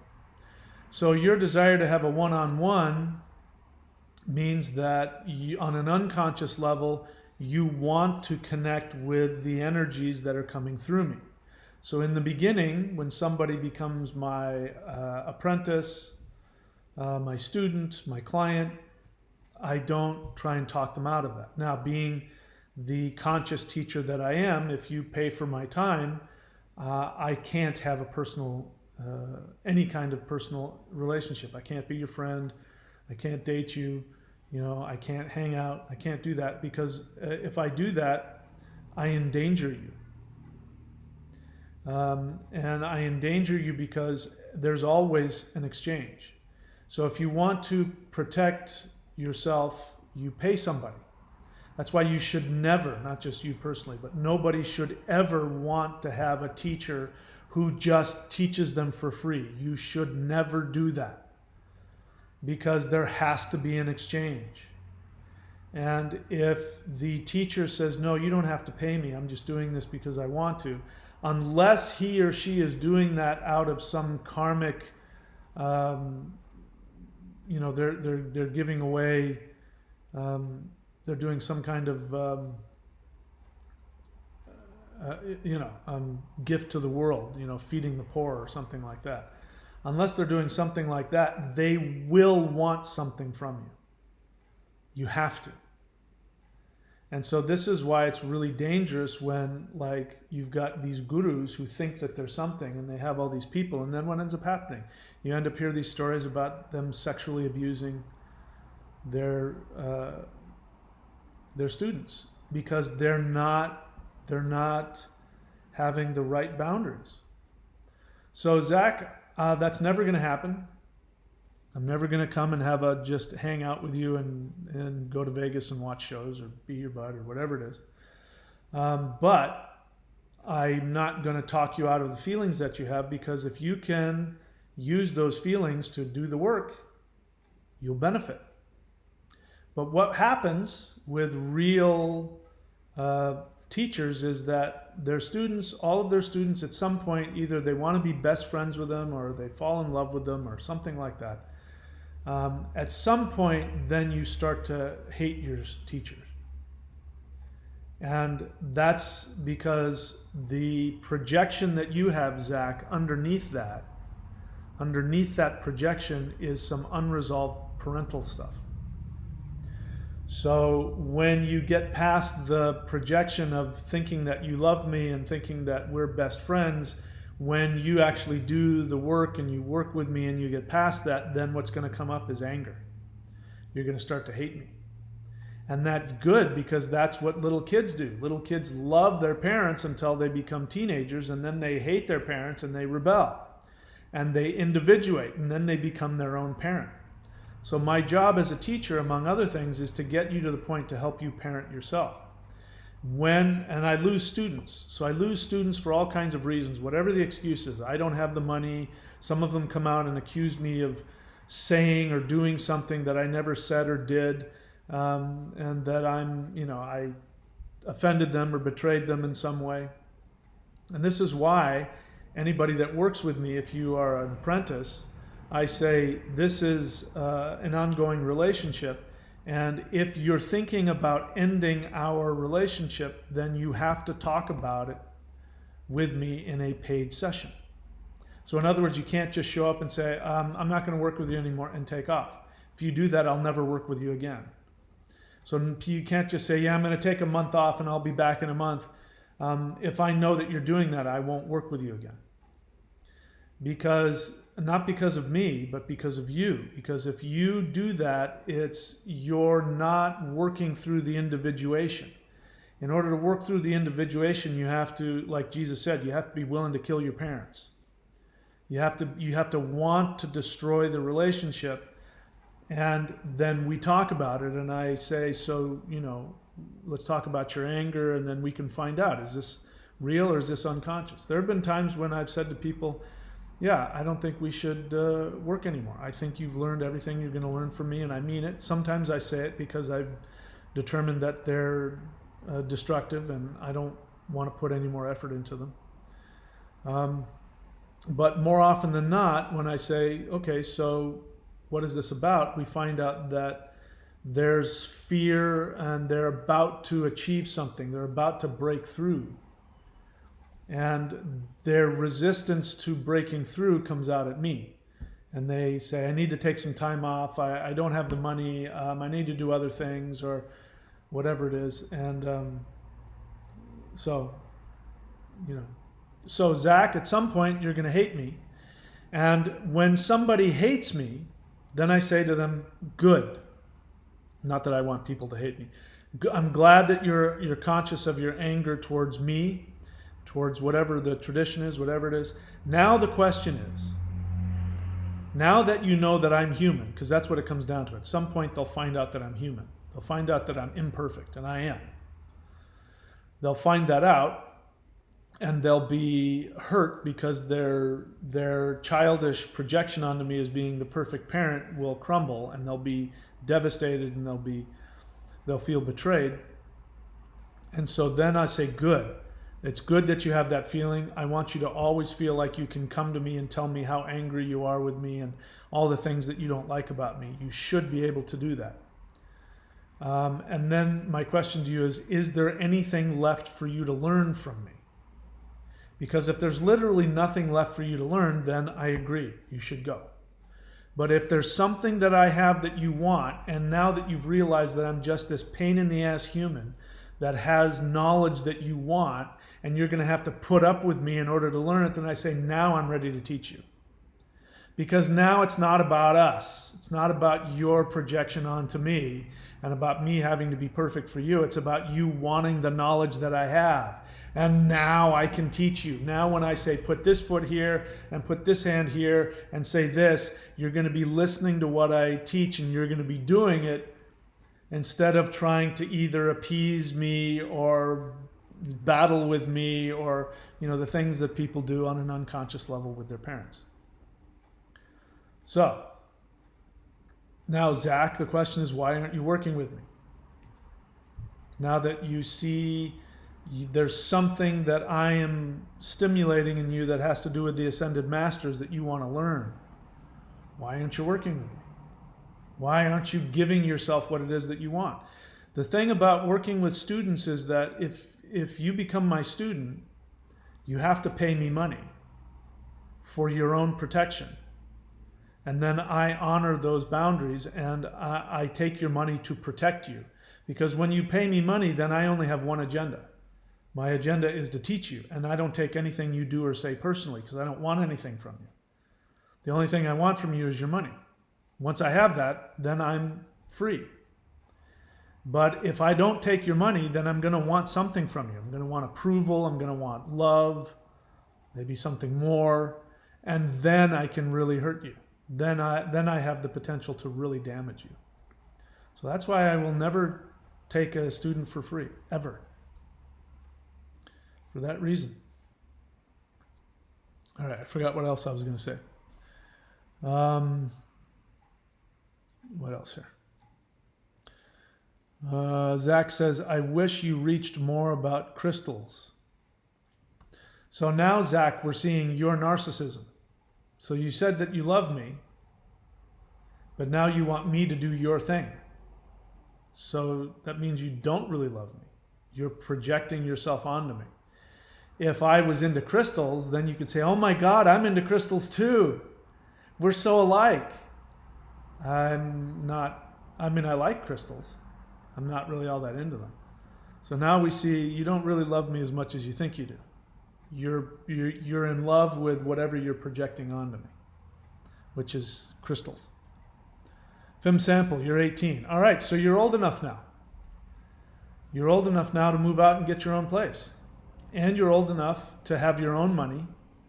And if you're not, if you're still living off of your parents' money, which a lot of 18-year-olds are, now it's time to grow up. Now it's time to get the job and get the money and be a... That way you never have to have your parents approve or disapprove of anything you do. So here you go. I am now your conduit.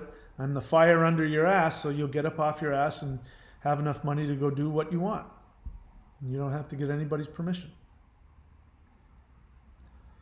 So you don't even live with your family, but they're family members. So who gives a crap? Who cares what they think? It's none of their business.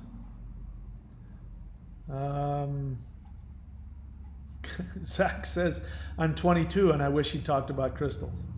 So now, Zach, do you see how fast you're going to fall out of love with me? Because I'm not going to talk about crystals. I'm not going to do your thing. I'm not going to let you control me. And then Joe 21.1, if you have a question, write the word question. Welcome to the channel. I don't talk about crystals. I'm not talking about it now, so I'm not going to answer your question. What else? You guys are talking to each other, which is kind of annoying to me. Zach says, I don't get angry. I don't believe you. Maybe you're not angry about the crystals thing, but everybody gets angry. You saying you don't get angry, that's a red flag. It means that you're in denial about something. Maybe you're not an angry person. Some people get more angry than others.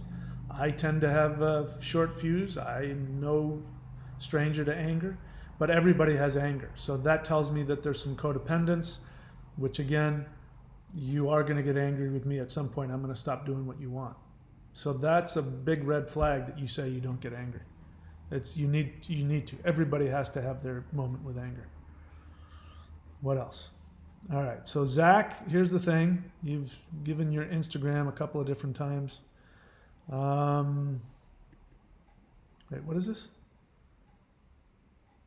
So you have BPD. Oh, that makes some more sense. So you'd hate me really fast. Because guaranteed, if you have BPD, then what you're doing now is you're idealizing me.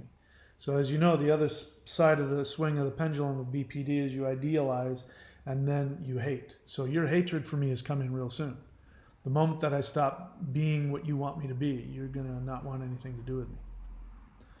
Anyway, I have another channel, by the way, of surviving BPD relationship breakup. So I talk about BPD a lot on that channel if you want to go check that out.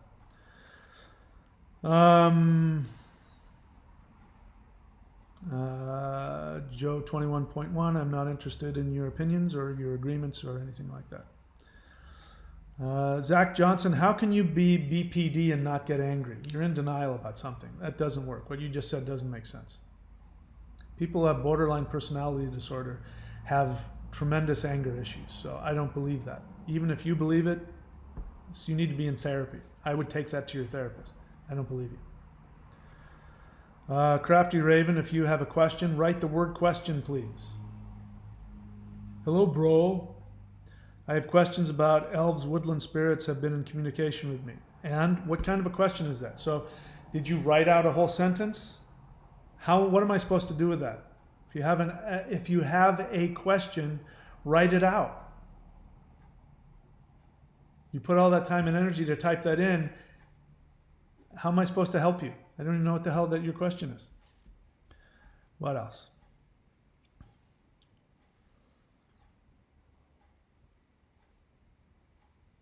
Aesthetic suicide, if you have a question, please write the word question. Hi, Wizard. Shiva and Thunor recently came to me in a dream, but I'm confused because I was originally born Caribbean and was raised Christian. What made them so interested in me? You're interested in them.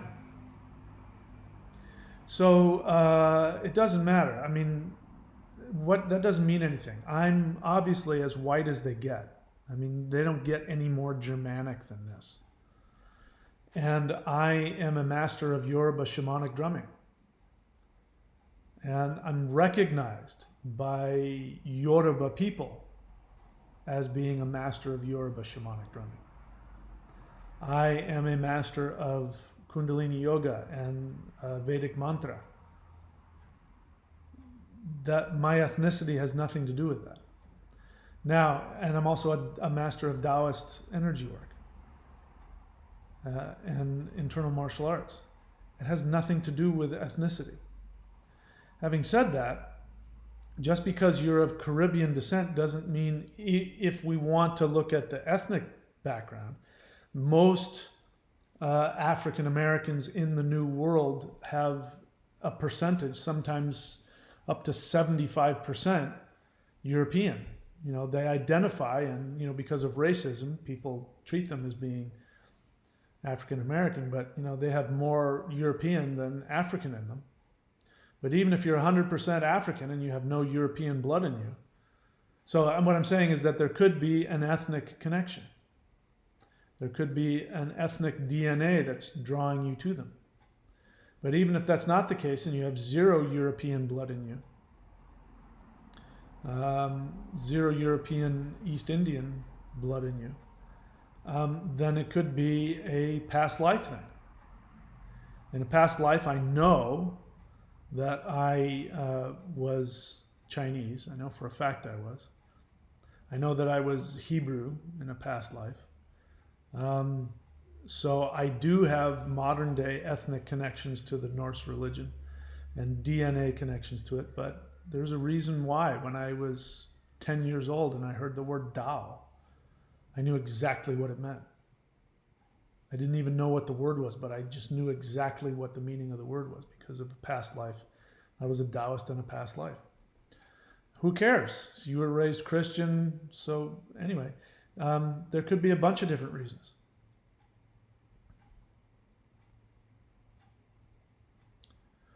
What else?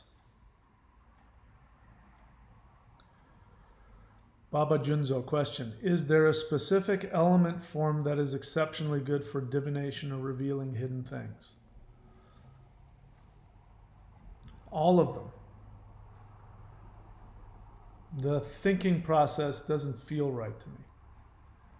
They all do. Because besides working with the elements, first off, if you're going to work with one element, you have to work with all of them. The wood set that I'm showing you here, that would be the only one to do by itself, because the wood generates all the other elements. But once you start doing the 5 element work, you have to do all of them. But all of them open up the 3 centers. All of them open up the lightning center of the heart. So it's the energy of the practice. It doesn't matter if you're doing the Hool breath, the wood element, the fire element, the water, if you're doing the hands of creation. It doesn't matter if you're doing the celestial qigong or the 90-day lightning qigong. All of them open up the connection from the heart center to the third eye. So all of them will give you what you're asking for. Do the work and you won't have to ask that question. Makes me want to ask all kinds of other things like why you need that and all those other things, but I won't do that. All right, I don't see any more questions here, and I'm starting to get hungry, so I need to eat some food. So, again, let us talk about what it is that we're doing here. So, thunderwizard.com, just that, thunderwizard.com. Even if you go there and subscribe at the lowest level, you will get access to hundreds of hours of videos on advanced shamanism. I'm recommending that everybody subscribe to the Warrior 90-Day Lightning Qigong. You have nothing to lose. If you don't like it, you can unsubscribe. You don't have to do it, next time, next month. But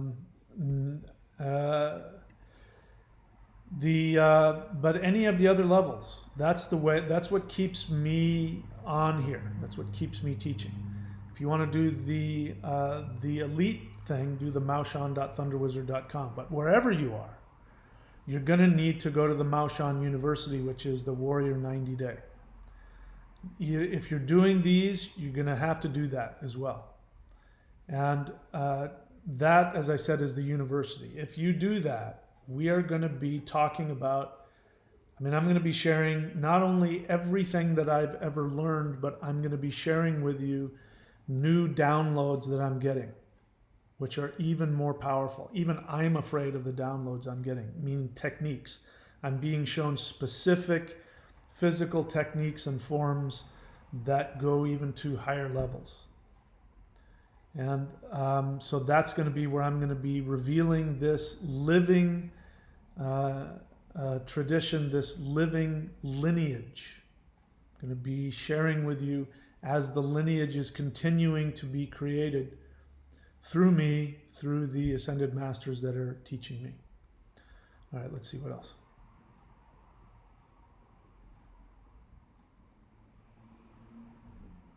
What? Creative Virgo, since you know I'm going to give people a hard time for saying things that don't make any sense, why would you do that? Are you need some attention from me? Feeling a little left out? So you want some negative attention? At the risk of being targeted, if you have canines, you have Caucasian, you mean the teeth or dogs? Both of those things you just said are ridiculous. Absolutely ridiculous. If you have canines, it means that you are descended from apes, which all humans are, because apes have big fangs. We used to have them. We don't anymore.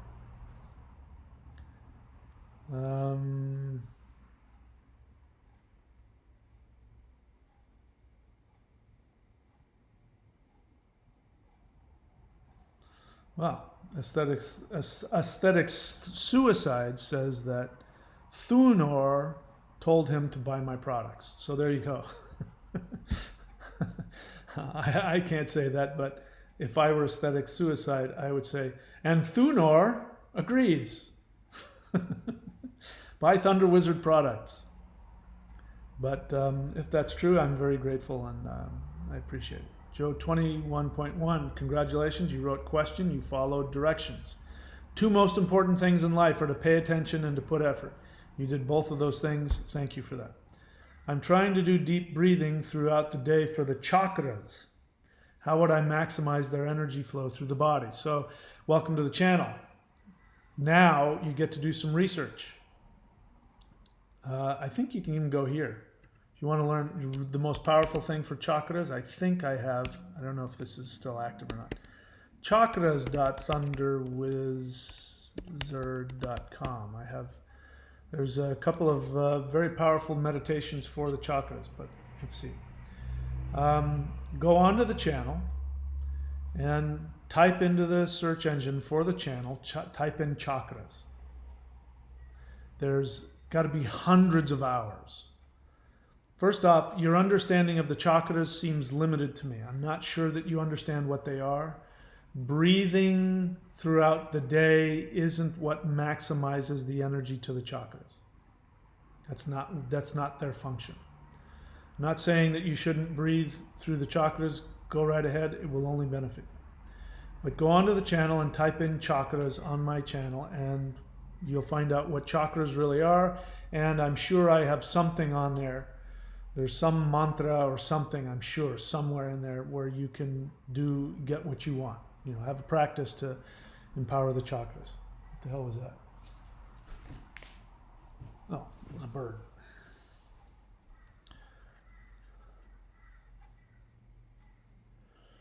Joe 21.1 says, I figured out that using intense spiraling your intention in the body helps with the chakras. No, that's not entirely true. Nothing wrong with what you're doing. It's psychosomatic. That's not what the chakras do. That's not how they work. That's why it's good to have a teacher instead of trying to figure things out on your own. Because that, like I said, the thing about the chakras, people think they're opening the chakras. They're focusing on the heart. So a lot of energy goes to the heart. A lot of chi goes to the heart. A lot of blood goes to the heart, and the nerves get excited, and people have a sensation, and they think they're opening their heart. They think they've opened their heart chakra. And yeah, you've opened up some meridians on the body. It's not really, that's a superficial way of understanding what the chakras are. Anyway, watch my videos about the chakras so you can learn more.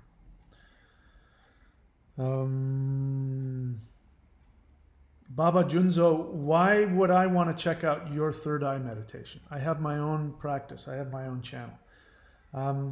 If you want to do that on your channel, and go do that, but I don't respond well to people promoting their channel on my channel, because now you're my competitor. So I'm not going to go check out your third eye thing. I'm great that you have that, but here's the thing about teachers. So Baba Junzo, you're obviously a teacher. Here's the thing about teachers. In order for somebody to benefit from you, they must come to you and they must ask for your help. When you try to tell somebody, go and watch my thing, when they haven't asked for your help, it's abusive. That's not how you should teach. So it tells me that you need to be more comfortable with your own power. Don't come onto my channel and try to get me look at your thing, or try and get my people to look at your thing. You promote yourself. Promote your channel, promote your teachings. Now you in essence came onto my channel, so that puts you in the category of you're asking for my help. If I went looking for a third eye meditation and I found your channel and came to you and said, will you teach me about, then it would be a two-way street. But that's what it means, is that you don't trust your own power as a teacher. Because I'm never going to go onto your channel without your invitation and promote myself. I'm never going to do that. Okay? Because you haven't asked that from me. So, there. If you do want to do the Mao Shan stuff, I hope that you do. Like I said to, who was it? Somebody earlier. Jameson. If you want something, you should have it. I firmly believe that. I never deny myself anything, no matter how expensive it is. If I want something, I go and I get it, even if I have to go into debt to get it. And I always end up finding more money afterwards. I always end up with far more money than I spent, if it's something my soul wants. So anybody listening, if you're looking at this going, I can't afford it. I mean, I don't know how much money you have. The question is, do you want to do it? If you want to do the 90-day, I mean, again, what is it, $55 a month? It's hard for me to have any compassion for somebody who says, I can't afford $55 a month. How? I mean, that's like a coffee a day. Just instead of going to Starbucks every day and getting a coffee, subscribe. I mean, unless you're an invalid and you're homeless, on the street and you can't function, unless you're 10 years old, and live with your parents, it's just, I don't understand how you can't afford something like that. The whole Maoshan thing, all right. But even then, my thing is, if you want something, you should get it. So, and again, I've proven this to myself. I don't brag, but just recently, you know, a bunch of money came into my, you know, I was worried about taxes, and then I made the decision to bring in more money, and a bunch of more money came in. I don't brag about that, but the point is that I've learned without a doubt that money, the numbers, is arbitrary. Being a millionaire or having $10 is exactly the same to the universe. The universe doesn't know from money. It doesn't know from numbers. Seriously. If I truly wanted $1 million, if I truly wanted it and I truly believed that I needed it, I'd have it tomorrow. And so can you if you learn how to manifest, which is, you know, what we teach on thunderwizard.com as well. Okay? All right, let's see what else. Crafty Raven, write the word question in all caps so that I don't miss it. Because if it's busy and I don't see that question, I'll pass right by you, and then you'll get pissed at me because I didn't answer your question. Crafty Raven, how can I communicate effectively with trees and better understand our connection with nature and the land? Now, normally I would give you a hard time because I didn't talk about that, except I did talk about that very briefly in the beginning, so I'll answer the question. How would you communicate with anything? You know, how do you communicate to animals? How do you communicate to spirits? How do you communicate to your friends? You have an intention to communicate. Human beings work through words, so you put your feelings into words. Animals, they respond to some things, but they respond a lot more to your energy and to your look and to your touch. So you touch and you point. And gods respond to ritual communication. What do trees respond to? Find out. How are you going to find out? Sit in front of a tree, close your eyes, and intend. Ask the tree, how can I communicate with you? I mean, the answer to your question is really simple. You know, the answer to everything is if you have the intention and you're committed to accomplishing it, you will find a way. That's why I say the two most important things in life are paying attention and putting effort. I get annoyed with people when they can't park because they're just not paying attention and they're not putting any effort into what they're doing. People can't type in one of the websites correctly, something like that. It's just you're not paying attention. It means you don't have the confidence within yourself to say, I'm going to make sure I get what I want. Well, what was that website again? Where are the lines for that car parking spot? There's a tree. What is it that I want from the tree? I'm gonna try meditating to it. I'm gonna try talking to it. Do whatever the hell you have to do until you get what you want. So, but the answer to your question is real simple. Just sit down in front of a tree, close your eyes, and ask it, how do you want to be communicated? And then listen. Paying attention, put effort. What else?